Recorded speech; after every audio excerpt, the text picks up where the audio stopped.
New mind itu apa sih? Pertanyaan ini muncul kebanyakan dari sahabat yang baru bergabung dengan channel Bossman. Istilah new mind aslinya hanya pembeda dari cara berpikir pejabat pemerintahan yang berkuasa dan politikus yang selama ini memainkan perannya di kancah nasional dalam 15 tahun terakhir. Orba sudahlah, dilupakan. Jangan pernah beri peluang Orba bangkit lagi. Itu usang. Pemikiran reformasi 1998 ternyata juga tidak membuat bangsa Indonesia menjadi negara superpower dalam 20 tahun ini. Dan politik parlementer saat ini hanya membuat politikus serta penguasa serta oligarki yang bermain yang menjadi kaya dan menjadi makmur. Rakyat kebetulan pinter muterin ekonomi di bawah. Ya, faktanya dari dulu rakyat memang autopilot. Semua ini tidak akan pernah membuat Indonesia berdaulat penuh. Tidak akan bisa membuat Indonesia menjadi negara superpower mengendalikan dunia. Tidak akan. Karena itulah berpikirnya politikus dan pejabatnya hanya membuat rakyat sekedar menyambung hidup,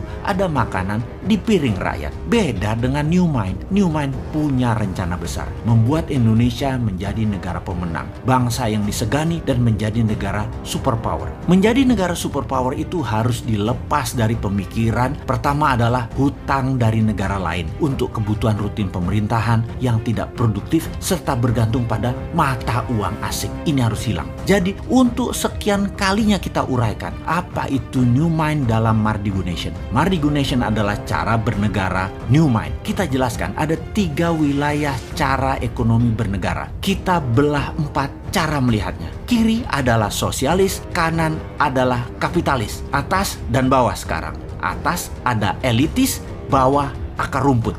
Dibagi 4 ya. Dan dalam 3 wilayah ekonomi, kiri atas adalah sosialis elitis, kanan atas adalah kapitalis elitis. Lalu yang di bawah atau bottom of pyramid disebut akar rumput. Kaum New Mind menomorsatukan akar rumput, menomorsatukan bottom of pyramid, menomorsatukan buruh, menomorsatukan pebisnis UKM, menomorsatukan petani dan nelayan. Problem akar rumput yang paling mendasar adalah tidak melek keuangan dari accounting system, finance hingga payment system, pembiayaan dan peminjaman. Financial literacy-nya harus ditingkatkan, kesadaran kemakmurannya harus di-upgrade. New Mind itu melihat BUMN itu sebagai threat atau ancaman. Karena itulah BUMN kaum sosialis elitis. Karena kebijakan BUMN sering menekan UKM dan malah berkompetisi dengan UKM. Harusnya BUMN itu berkompetisi dengan korporasi besar asing dan pendapatnya harusnya terbanyak dalam mata uang asing terutama dolar. Itu harusnya BUMN banyak dapat dolar. Namun faktanya BUMN malah jago impor alias bukan pahlawan devisa. Penghasilannya rupiah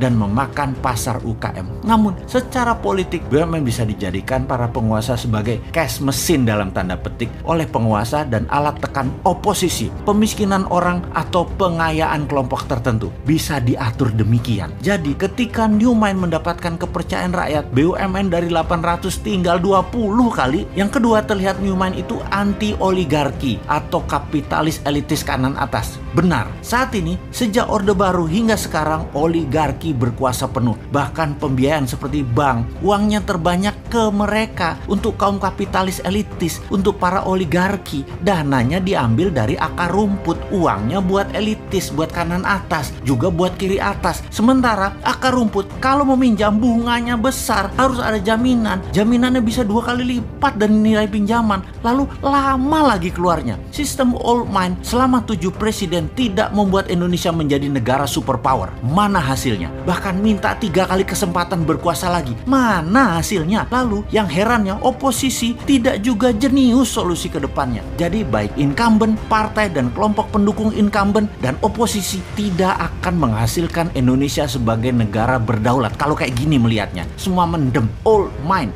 tidak akan paham perang dagang, perang ekonomi, perang biologi yang sedang dimainkan globalis dan dimainkan oleh non-state aktor tersebut. Kemudian climate warfare yang akan dimainkan globalis selanjutnya, mana ngerti sampean. Juga sisi perang Tiongkok Amerika versi 2.0 yang baru lagi yang akan dimainkan, seperti harga komoditi dunia dimainkan. Old mind bakal gagap aja. New Mind harus ambil kesempatan di masa pemilihan raya ke depan, karena yakinlah, karena mereka semua tidak paham para old mind tersebut. Action old mind akan menambah hutang dari 6.000 triliun triliun saat ini, di akhir jabatan 2024 garansi 10.000 triliun, garansi, nggak usah dianalisa itu mah, yang akan membelenggu Indonesia dalam jangka panjang. Untuk bayar hutang aja kita harus ngutang, bisa-bisa jadi fail state kalau gayanya begini, negara gagal kita. Anggap saja bunganya 5% setahun dalam dolar lagi, maka 6.000 triliun bunganya itu 300 triliun setahun. Bayangkan, bunganya aja sudah 20% APBN. Lalu pokoknya bagaimana membayarnya, wahai menteri terbaik di dunia versi negara peminjam hutangan? Jawab dong. Lalu apa yang terjadi kalau rupiah melemah 5% setahun? Itu nggak ngejar lo bayar hutangnya. Jadi sebagai pemerakarsa New Mind, Mardi Gunasion seorang bosman fokus di dua hal sebagai bukti New Mind bukan teori. Pertama, pembiayaan UKM melalui urun dana, di mana Santara adalah perusahaan bosman yang akan membuktikan bahwa kekuatan akar rumput lah yang bisa membuat Indonesia berdaulat. Kemudian sistem pembayaran menggunakan platform dinaran, di mana rupiahnya anti inflasi dengan underlying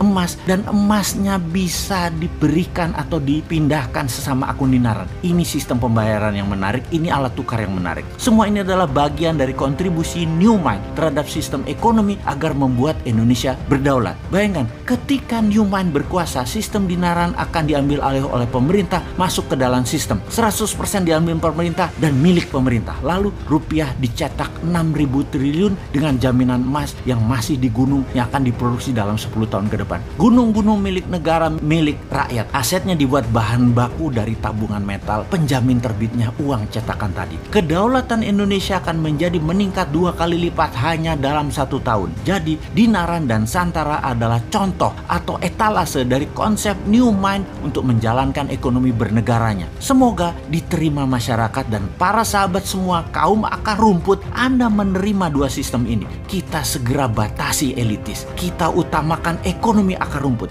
Jangan dibalik, akar rumput dibatasi, elitis dibebaskan. Gimana sih kalian ini bernegaranya? Tempe bener sih.